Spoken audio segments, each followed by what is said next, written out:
someone was asking a question about mini line arrays, the Evolve 50s, the Evox J series, whatever. There's many companies out there that are producing some really nice, many nice little speaker systems. There we go.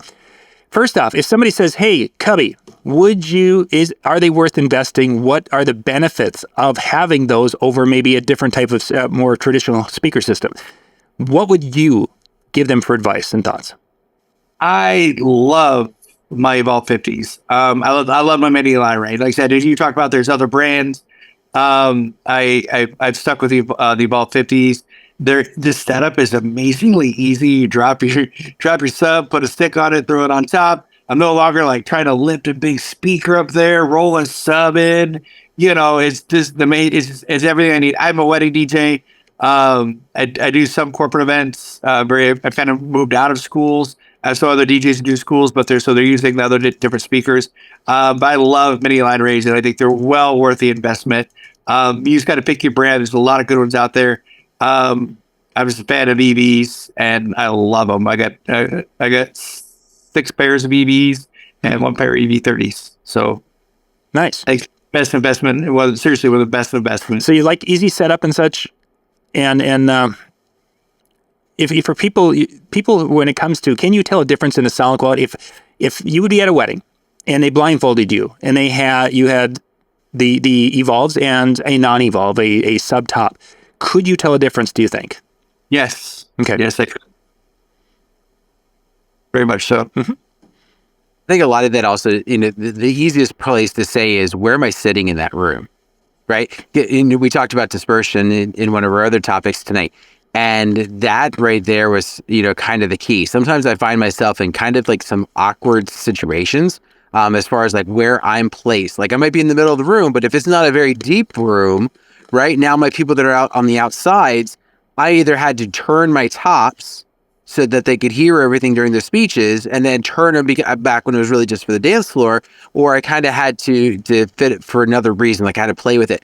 You don't have that because it's such a wide dispersion on these. Even the Bose systems are that same way, right? They have that wide dispersion. Mm-hmm.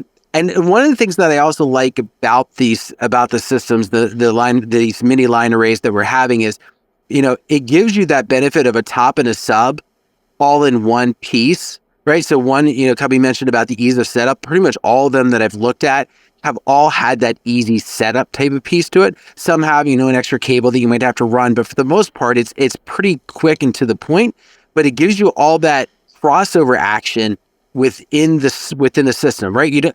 A lot of the systems on the back, you can dial and you say, okay, I've got this type of sub on the bottom, or they might even be able to pick that particular sub within the brain of the computer on the back of the speaker.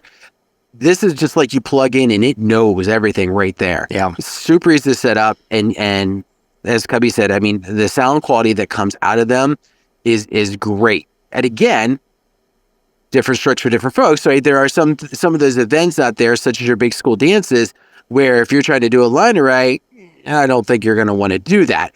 These mini line arrays are not designed for that, but within the right application, absolutely.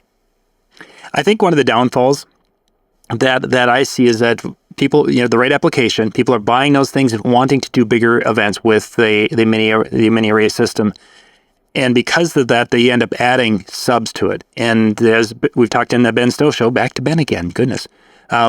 There's cancellation that happens when you're running subs that don't match, or you're running different speakers that are not designed to be run together. Weird anomalies can happen when you have sound. So I think that is a downfall. And again, it's expecting something that does this job to do this job, I think, is really what that is. And that's just something, an unrealistic expectation for most DJs.